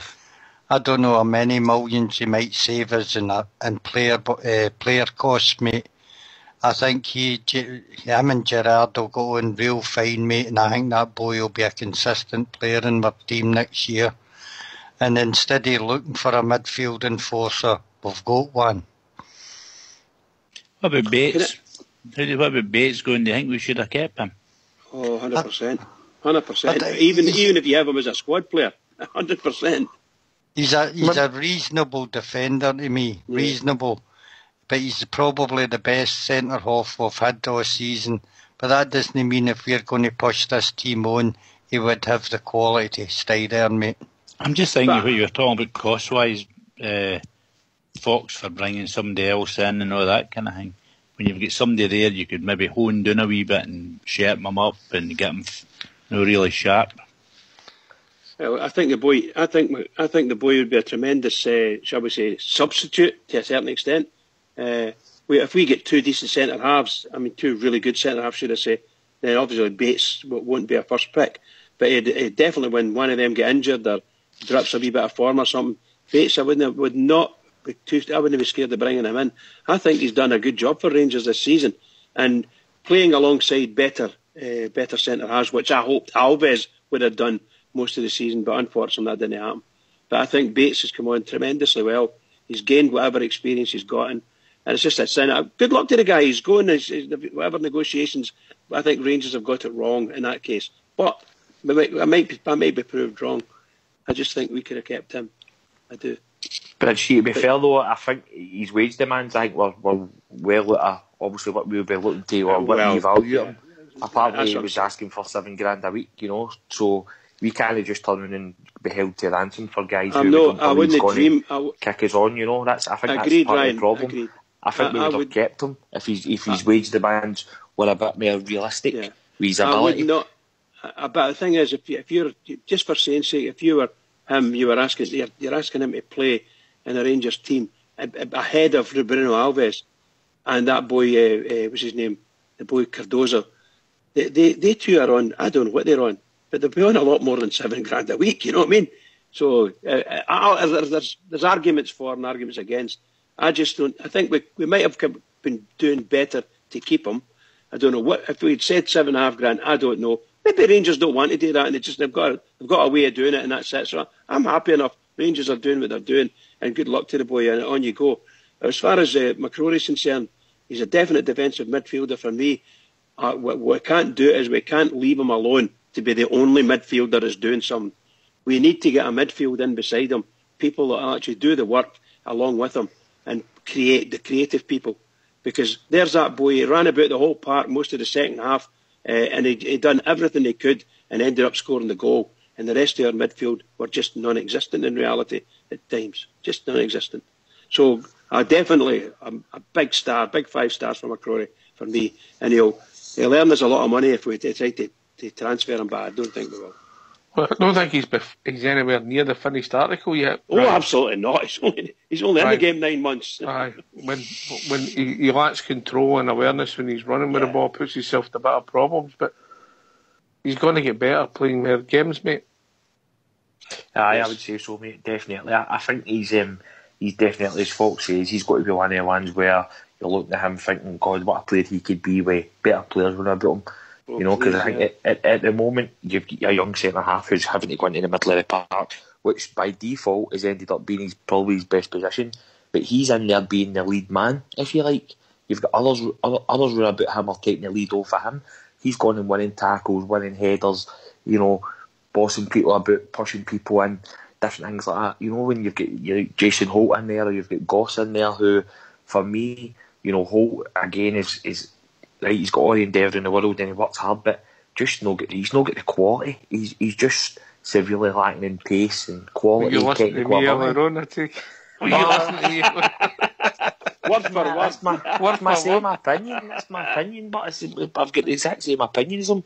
I don't know how he can continue to play in the Rangers team. If you'd have told me 3 years ago, after the Hibs Cup final, that Andy Halliday and Jason Holt would still be getting a game in our team in the Premier League 2 years in 2 years' time, I wouldn't have believed it.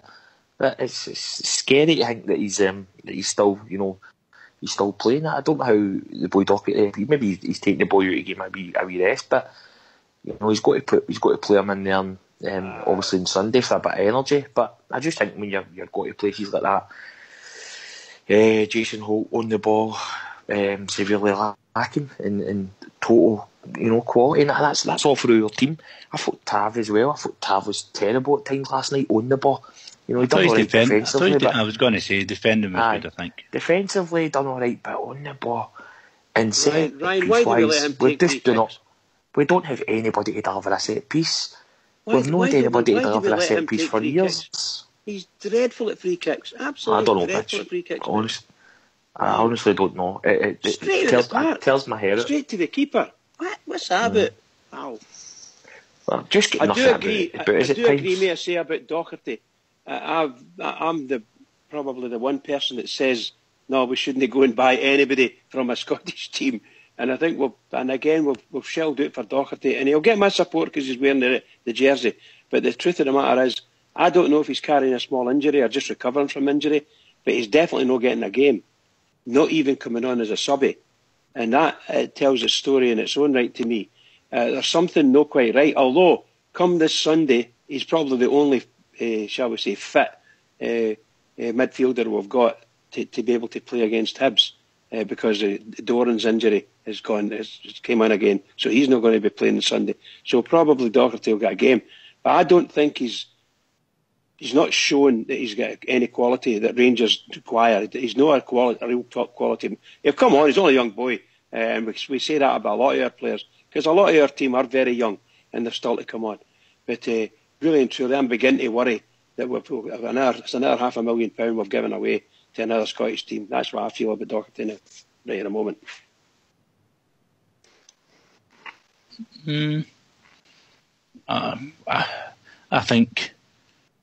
I think he was worth a punt. I think he's a fair-looking player. I think he's just needing to be. He's not a young player, but he's a young player. I think he just needs to be taught by somebody that knows. And I was hoping Dorrans would help him out, but Dorrans, he's been a bigger disappointment to me than Doherty, to be quite honest. Absolutely, yes, agreed in that sense. It's by the way, it's not that. Like, it's just I've got some, so you'll forgive me. Everybody, please forgive me.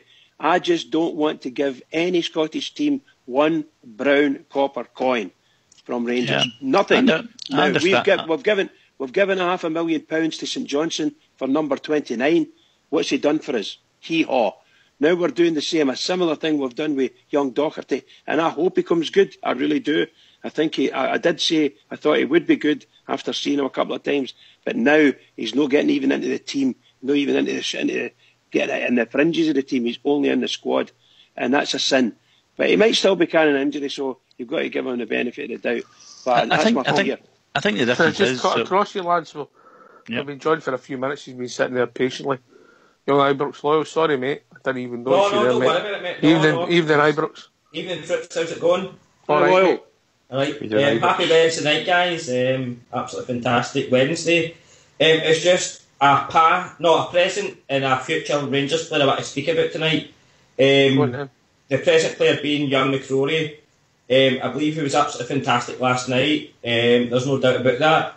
With Mr. Gerrard coming in the summer, I think he'll only get a lot stronger under him. And one that I think Stevie Gerrard might bring with him is the young boy who can play left wing, he can play left striker, he can play striker, or he can play right wing or right forward, is a boy Ben Woodburn, Welsh international. Stevie Gerrard made him the captain of the Liverpool Youth European Champions League team this season, which is obviously runs consistent with the Senior Champions League, and he was the captain of that. Not only that, he came in and scored in his, I think his second match for Wales against Austria. That shows that he's not only got the capacity to play at a youth level, but he's the second youngest player to score for Wales after Gareth Bale. And I think if Stevie Gerrard can bring him with him and bring him Rangers in the summer, he'd be a great addition to your squad. And you know me, lads, I'm a huge fan of Jamie Murphy. And he kind of plays in the same position as Jamie Murphy, but he'll only push him on to be a better player if he's in your squad as well. Just want to see what you guys think about that.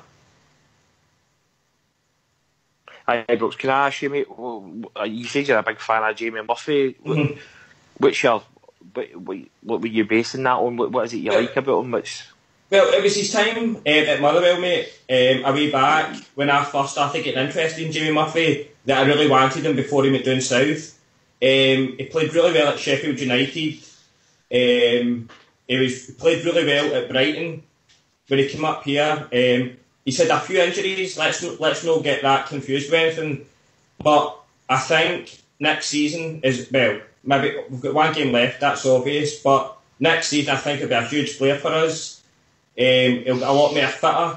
He's got the skills and all the attributes to be a great Rangers player. I know we keep saying, he's a huge Rangers fan, there's no doubt getting away from that, but not only is he a great, good Rangers fan, but he's got the attributes to be a great player.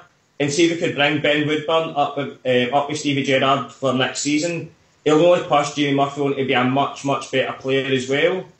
And the young boy Woodburn as well, he's got all the attributes. He's got pace, he's got very fast feet, and he can take defenders on, which I think will be missing this season. So I'm just really excited to see what can happen when Stevie Gerrard comes up in the 1st of June. So, what was your first point again? It was obviously just about how well young McCrory played last night. Can I say he's no? Let's The boy's attitude, his endeavour, his physicality, his tackle, he helps the team out in both boxes because he can head the ball. But let's not get carried away. He ain't no Perlo. No, he's not a Perlo, mate. I'm not going anywhere near that. But he's got the boy's got potential, mate. His controls not the best. Let's be real honest about that. Twice in the game, the ball slid under his foot and went yards away with him. He miscontrolled the ball totally. Just the corner that led to their penalty went out to the other side.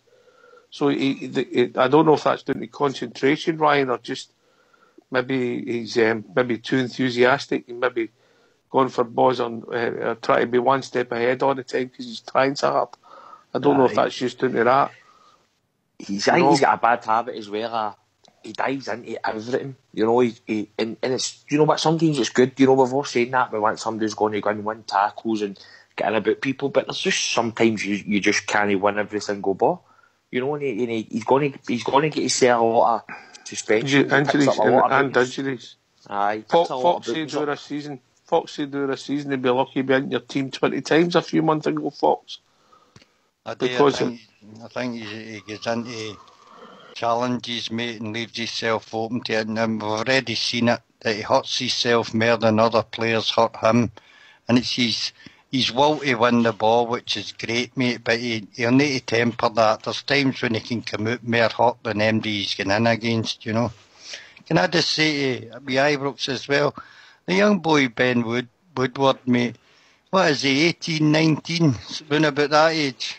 Aye, but there's a difference, mate, between 18 and 19-year-olds, like, with Ed Zalalam and all that. That's no him, he's no like a good player with plenty of potential. He's already I believe he's an established player at this moment in time. But you try and take Sadio Mane, you try and take Firmino or any of the other players out of that team, mate. He can't get in because of these three players, but he's right behind him, mate. I would imagine if any of these three get injured, he would be one of the first ones in for one of their positions. He's no like a player with plenty of potential. I believe he's already established that. So are you saying that he's sitting on the fringe of the Liverpool first team? I believe so, mate. Aye. Gerrard's going to sneak him away up to Rangers. Well, there's no saying that, mate. But Jurgen Klopp says a few weeks ago that if Stevie Gerrard comes up to Rangers, he will give Stevie Gerrard everything he needs to succeed up here. Right. Okay. There's no getting away from that. And he is one of the best players, apart from probably the front three at Liverpool right now. I'm just trying to join the dots here, Loyal. I'm trying to join the dots. I understand what you're saying as far as the help's concerned. And I dare say a lot of the academy-type players and the young... He's not an academy player, mate, no. No, I'm saying, and a lot of the young lads who are on the fringes could in fact do and benefit from coming up to Rangers for a season or maybe more. But if he's one of the better players and he's just on the fringes of the team, I don't think they're just going to give him. I doubt it very much, but I hope so. Can I say one thing to you, mate, right? The only person I think at this moment in time is keeping out the Wales international team is Gareth Bale. And that says a hell of a lot for somebody so young. And I think that's where you find... I'm not trying to draw comparisons, he's saying that he's anywhere near Bale, but if Bale's the only person keeping out the Wales international team at this moment in time, it's got to say a hell of a lot for the young boy. Do you not think everybody's getting a bit carried away with the tie-up with Liverpool, mate? We can't go expecting Liverpool to give us their prospects, mate. And you need to remember the Scottish game up here. You're not going to send a young starlet up here and play him in the Scottish League, mate, because they'll get crippled up here with the hammer throwers. What was happened to the one they've signed, mate? Well, that's the same with Charlie Masonda, mate. You can't risk them up here. It's all right saying, aye, they're great wee players and everything else. If I was getting MD off of Liverpool, it would be Danny Ings, mate, a seasoned professional who can't get a game from them. That I would take as a loan. But young boys, mate, we've got young boys coming through at our own club, and instead of could paying... Could be another Zillerman. You're obviously reading it wrong there, boys. I'm sorry to disagree with you. I've no disagreed with you much, but he's no a You're not young allowed boy. to. If you read your contract, you're not allowed to disagree with us. No, but I'm not saying that. The whites are saying that he's think he's a Zalaram. And I bet Dave Ibrox. What's that? Loyal, I'm trying Carry on, Ibrox. Carry on. No, I'm just saying he's no a Zalaram, mate. He's no a what age is he? Hit or a miss player. I think he's already established, but he can't just enter the first team let me because see how many games he's played. Right. You can say that he's not played many. I'm not saying that he's played hundreds of games here. Loyal. I can appreciate you picking out young starlets like that, mate. There's a difference between a young starlet, mate, and somebody who I think could fit right into your team, rather than being a bench warmer or somebody that's going to come up and play under the youth team. I'm not disagreeing with you, mate, but at this present time, I'd rather see a seasoned professional coming into Rangers if they're coming in on loan. Well, we've learned our lesson, mate, that young boys coming up for England very rarely start up here, mate. No, I understand that, mate, but there's a difference. You're saying you'd rather have Danny Ings up here, and I'm going to disagree with you, but Danny Ings is 100% injury prone, whereas a young boy, Ben Woodburn, would be able to get straight into the team. Can I ask you a question? Can I ask you a question? How many games has he played for Liverpool? 5. No, he's not played many. I'm asking you. It's only a question we're asking. Has he played for the Rangers for the Liverpool first team? 5 times. Right, and he's only 18. He's 18. He's 5'9". He's 5'9". So, skill-wise, he's probably a fantastic player. I don't understand what you're meaning by Jurgen Klopp's going to give us this player. I'm not saying that, mate. Jurgen Klopp came out and says whatever Stevie Gerrard needs to succeed up here, he will help him with. I don't think he meant players, mate. I think he meant guidance for him as an individual. Well, you can take it for what you will, mate, but he never says either or. And I'm just suggesting a player that I think would come up here and succeed. He's not as a Alan who maybe would succeed up here. Ben Woodburn would succeed up here. That is the absolute difference between the two players. How do you know that, Ibrox? Well, it's a personal opinion, mate, but I think most people out there would think that he would come up here and succeed. It's just a personal opinion. Fair enough, mate. I'm not running. Are you saying this boy's gone right to the top? Are you? No, I'm not. It's an opinion. That's all I can say. No, I've been wrong before. It's just a personal opinion. Let's say he's not going right to the top. You were the man about 10 months ago that said that Penner was going to set Scottish football on fire. You were right. Aye, well. Is that the thing now? We're not allowed to be wrong? No. I'm just saying that it's just that I just think I'm sort of in Fox's camp. I think we need boys 23, 24. We need a blend in there. But if this boy's going to be a star, I think I've seen him score the goal for Wales. I think he scored in his debut, am I right? Yeah. A 30-yarder or something. I don't think he's been in the Wales team lately, is he? Because of Gareth Bale, let's be honest about it. It's a fair shout, mate. I just don't see Liverpool getting as young stars, mate, and whether young stars coming up here would hack it, mate. Now, as I said, it's a good shout as a young star that's maybe got a great future in the game, but to come up here for a season, I don't think they learn anything coming up here, mate. Well, that's only my opinion. No, it's a thing, mate, whether he's coming up for a season or he's going to come up for 18 months. It just depends what Liverpool are willing to do. And I'm not saying that Liverpool are going to say, I can definitely have him. It's just a name out there, a player that will go in the future. At this moment in time is obviously McCrory, and somebody that could come up in the future is obviously young Woodburn. Whether it comes up or no is anybody's guess. No, my only thing about we're praising up one young 19-year-old Ross McCrory, and we're kind of saying to you maybe that the young boy wouldn't do well up here. I think the difference is in the physique of the two boys, mate. One's 5'9", and one's 5'10", 5'11", going on 6 feet, built like a seasoned professional, and I think that's what makes a difference up here. You know, you've got to have the strength and everything else to go along with the silky skills up here to shine. Down in England, you get a bit more room to play the ball. That's not going to happen up here, mate. You know that yourself. No, I thought one touched on it. I take everybody's points on board, mate. It'll be interesting to watch. Seriously, Bruce, I'm not taking a pee when I say this. It'll be interesting to watch, just out of curiosity, whether the boy develops. And you have picked somebody out that maybe with potential. He's I think, one substitute appearance this year, but he is very, very young, 18, you know. Oh, no doubt about that, mate, no doubt about that. He's still very, very young, so... Yeah, he's that young, he can maybe grow, Fox. No, the thing is, if Steven Gerrard believes that he's good enough for up here, who are we to argue? That's just Ibrox. Well, Steven Gerrard made him captain of the youth team he did last season. Bridget, youth teammate and professional senior football is a big leap, mate. Big difference, aye. Big difference. I mean, I think what I seen the Jurgen Klopp thing as well, and I took it differently, mate, for yourself, Ibrox.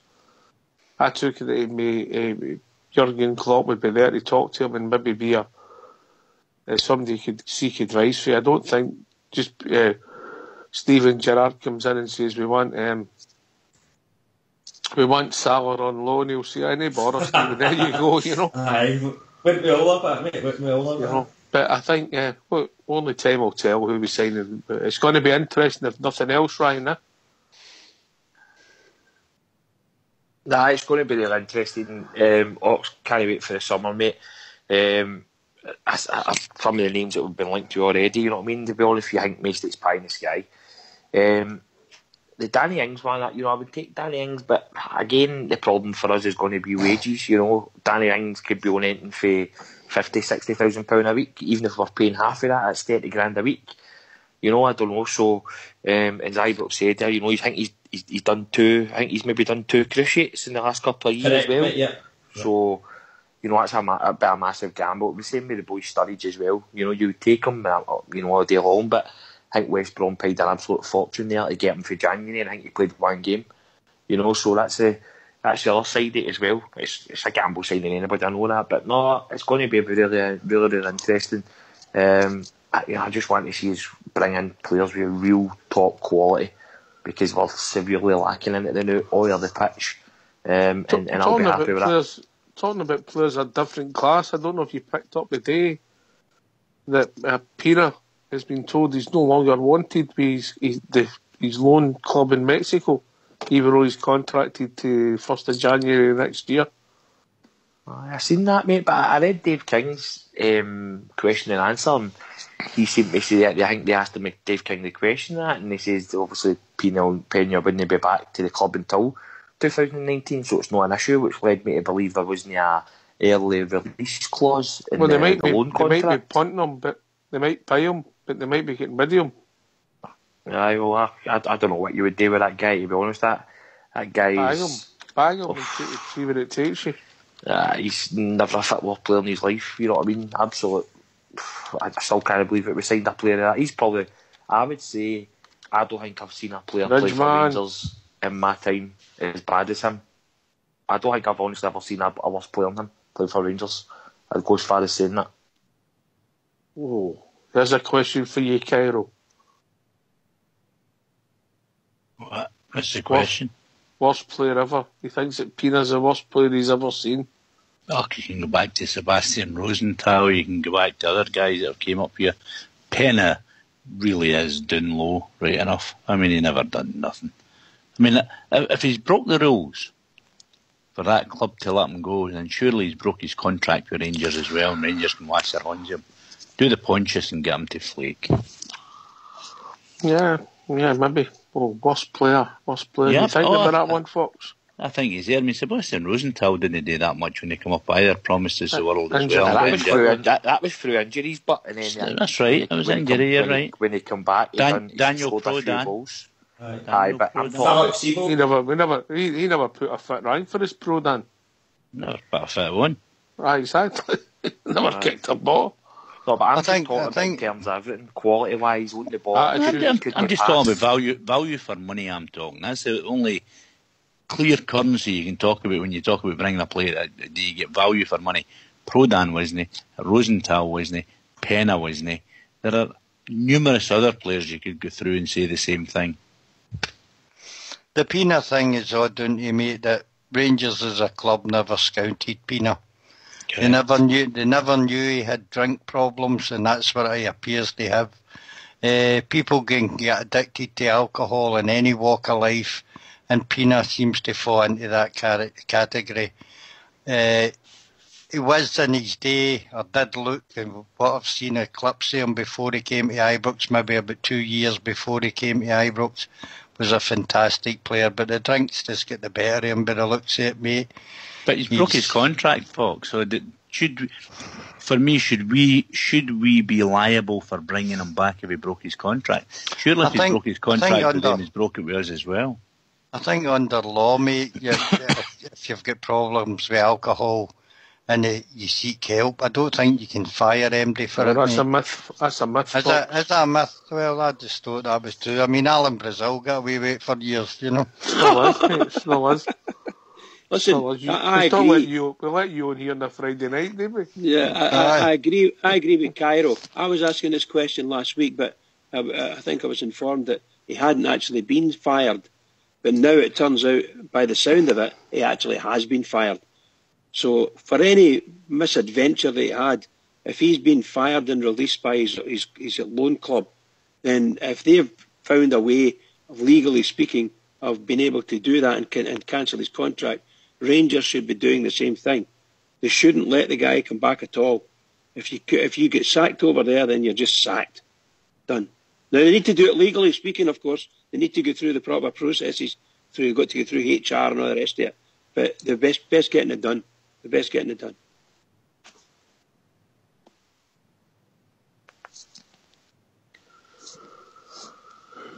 I don't know if he's getting sent back and they'll just need to pick up his wages to the 1st of January, Fox, if that makes any sense. Probably will be some arrangement like that, mate. But if he comes back here, Rangers would obviously, I don't know, you seem to know the laws of the land better than me, but it looks as though we've got a Bobo Valdi in our hands, mate, and we'll need to pay him out to the end of his contract. As I said, it's the club's fault. They never scouted him correctly. They took Kashina's word on him, and it's turned out to be an expensive mistake. I don't know if they'll do that. I think they'll get rid of him, and I think they'll do it the legal way, because they've done it before. They've done it with a number of players and the managers. The two costs managers. us money, though. That's the only thing. I understand it. Well, it's going to cost us money no matter what, because that guy is not going to ever play for us again, is he, really? He's not going to Was he got another 2 years left in his contract? I'm saying that, but I don't see him ever getting a game. Obviously he's not going to be fit. He's never going to be fit if he's still up to his antics at loan. So when he comes back here to the bright lights of Glasgow, if indeed there are any, then he's going to be just as bad as he was over there. I'm quite sure of it. He never got fit. He was here for God knows how many months, maybe a year, and we thought, is he ever going to be fit? And obviously not. And he's went over there and he's no fit. And he's got himself into all sorts of trouble potentially. And it's just no. Rangers shouldn't even tolerate it at all. Not at all. You've written off your contract, cheerio. But they've got to do it legally. Make sure it's right.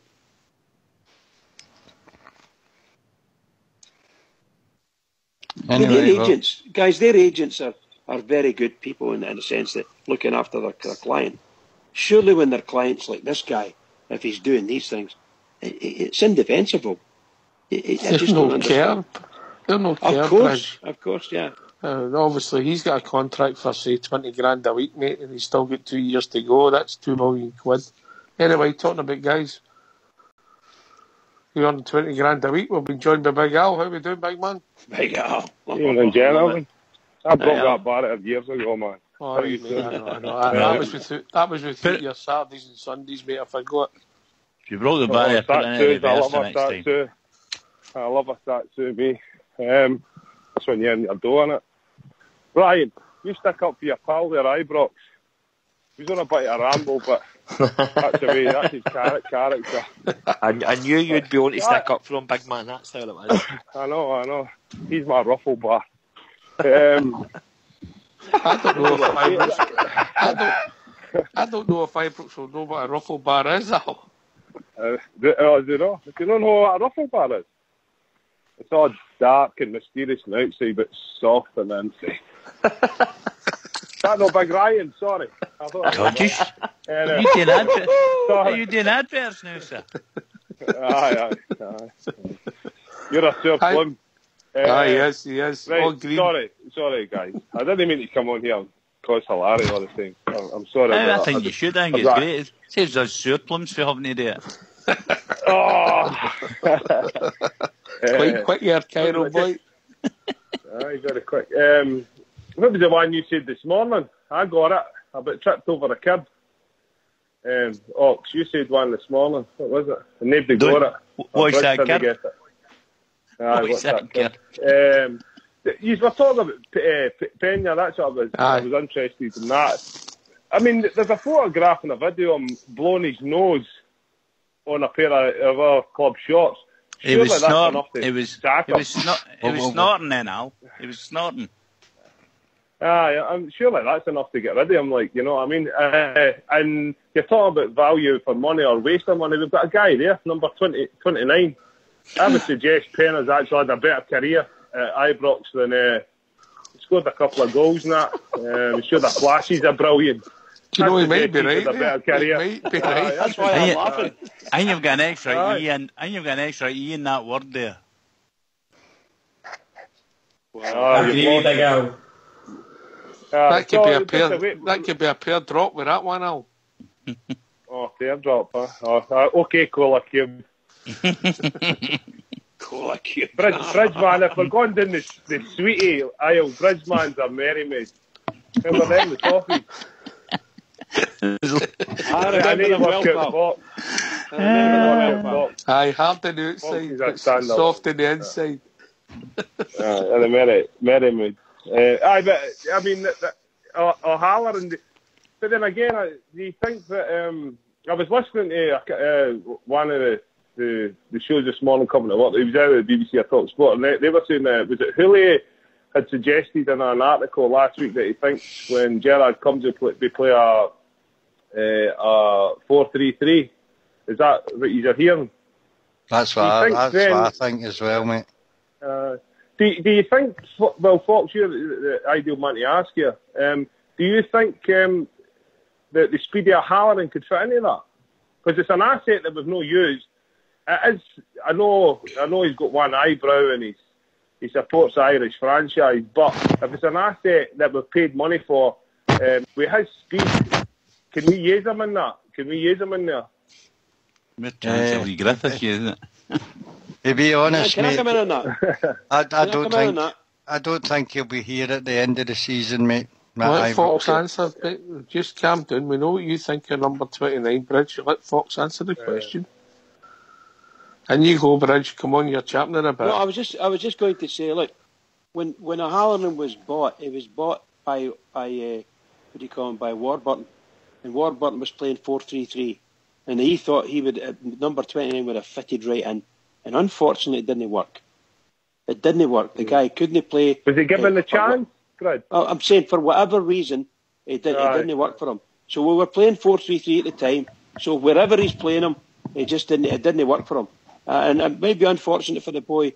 I don't know. Personally, I think he's got himself into a position where he's just fed up with the whole thing. And he went back to St Johnstone for a loan spell there, and he was relishing it. And unfortunately, he's back at Rangers again. And it's just no. Can I just make an observation, Bridge, to you and see what you think about this?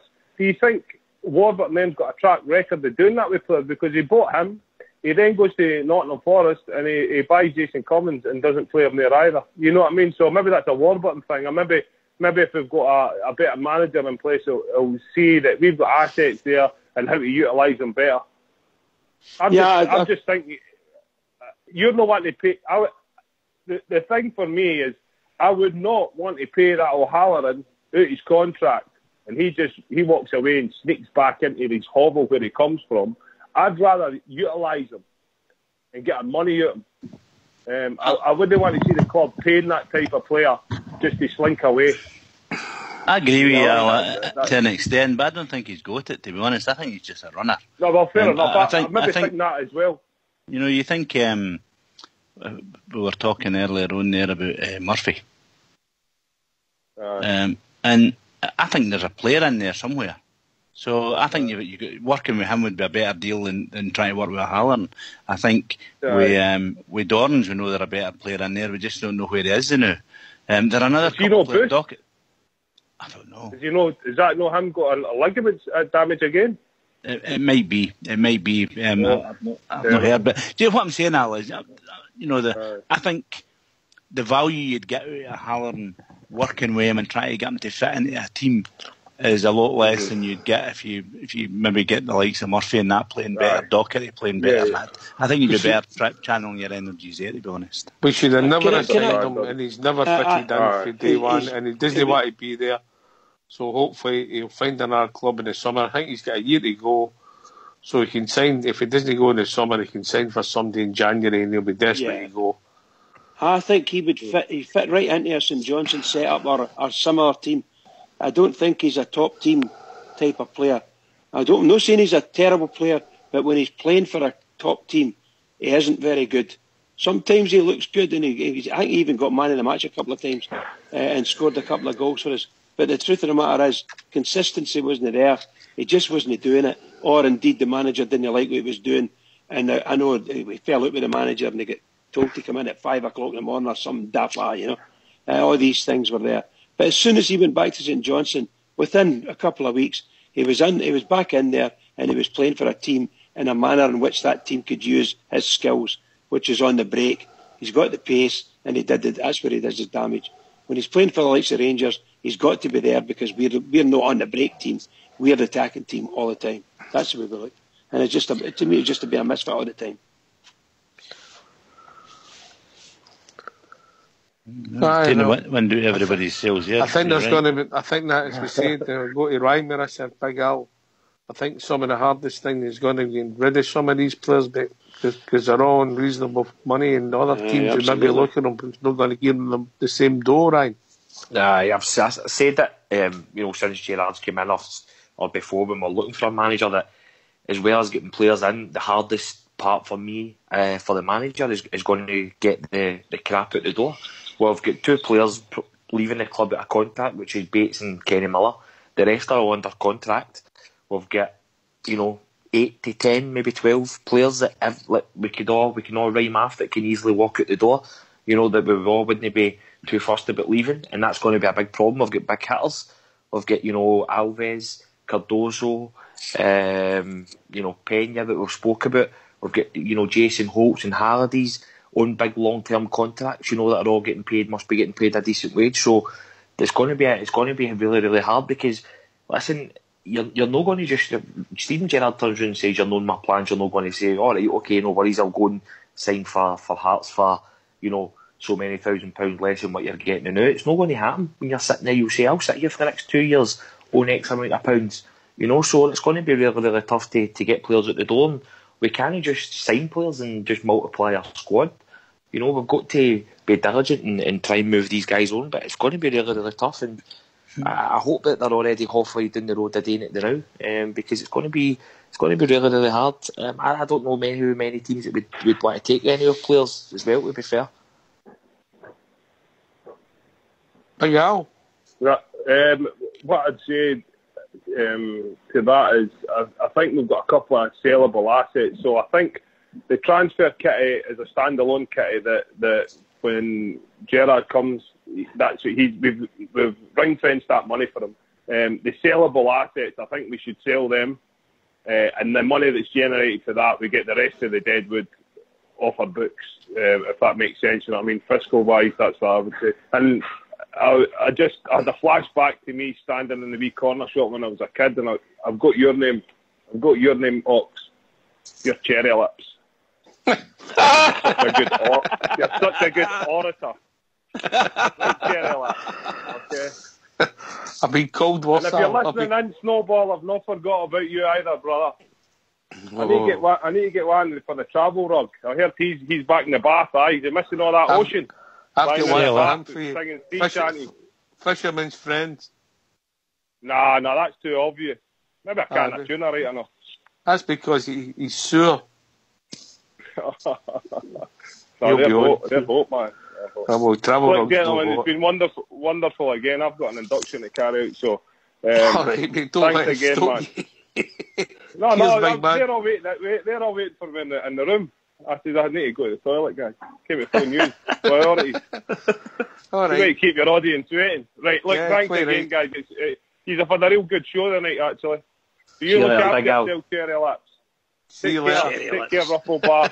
What's a Ruffle Bar? Huh? What's a Ruffle Bar? You'll know about that. You find them in Norway in the continent of Africa.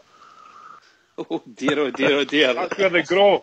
That's where they grow Ibrox. Have a look. Have a Google. Cheers, take care, gentlemen. All the best. Keep it going, the Rangers. He's having a go at me. Do you see what he's just done to Ibrox there? Shocking, isn't it? By the way, you're getting pelters on Twitter for not giving Ibrox a fair shout. That's what I'm hearing. Oh well, fair enough. Not be the first time, not be the last time. We'll see what happens with the boy. Ibrox might be right. You never know. You never know. Anyway, we've came to that time of the evening. I'd like to thank yourselves, Big Al, Cairo, Ibrox Loyal, Bridge, Ryan for taking the time to join the call. Everybody who's listening there and Rangers Radio, everybody for taking part in the lobby. We'll be back tomorrow night between 9 and 11 talking about all things Rangers. Last word to the Bridge. Well, can I just say it's been a smashing night. Great night on here. Great patter, particularly for Big Al at the end there. Really good. Very funny. But can I just say it's been a smashing night insofar as the club's concerned. We had a good result to Easter Road. To Tynecastle against the Easter Road mob. So it's on to the weekend for the Rangers. Look forward to it. And we can't get any worse than the third by the look of it. So well done the Rangers. Good point last night. So to other Rangers fans all over the world, and particularly Rangers fans on here on Rangers Radio, every single one of us, please, please, please, keep it going for the Rangers because we need it. Just keep it going.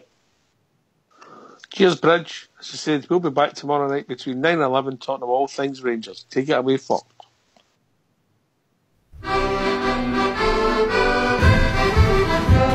Every other Saturday's my half day off, and it's off to the match I go. Happily we wander down the Copeland Road, me and my wee pal Joe. We love to see the lassies with the blue scarves on, we love to hear the boys all roll. But I don't have to tell you that the best of all, we love to see the Rangers score. Me, oh my. Oh, how we love to see them try. We love to see the lasses with the blue scarves on. We love to hear the boys all roll. But I don't have to tell you that the best of all, we love to see the Rangers score. We won the Scottish League about 1,000 times. The Glasgow was a simple do. We gave some exhibition in the Scottish Cup. We gave a Wembley wizard too. And when the Rangers win the European Cup, as we've done with everyone before, we'll gather round the Ibrox Park 100,000 strong and give the boys an